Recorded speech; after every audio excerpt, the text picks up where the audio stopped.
नितीन राऊत यांच्याकडनं राष्ट्रवादीचा गुलाबो गँग असा उल्लेख करण्यात आला।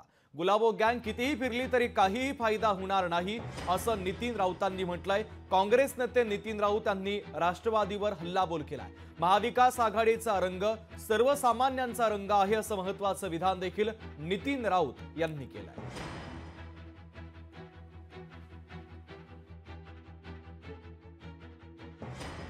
आता आमचा रंग सर्वसामान्य जनतेचा म्हणजे आघाडीचा रंग आहे। गुलाबो गँग काहीच नाही करू शकत त्या ठिकाणी।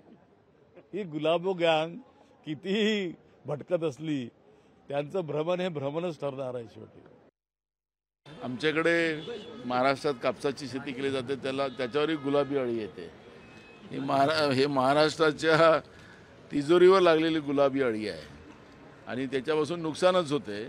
आणि मला त्या गुलाबी रंगाबद्दल बोलायचं नाही, पण गुलाबी अळीचा तो प्रादुर्भाव असतो तो आहे।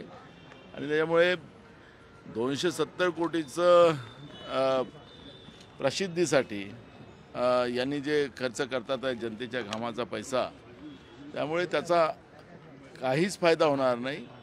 त्यामुळे हे फालतूचा जनतेच्या पैशाची उधळपट्टी करू नये अशी भूमिका काँग्रेस पक्षाची या ठिकाणी आहे। लोकशाही मराठी ऐका, पहा, जागरूक रहा।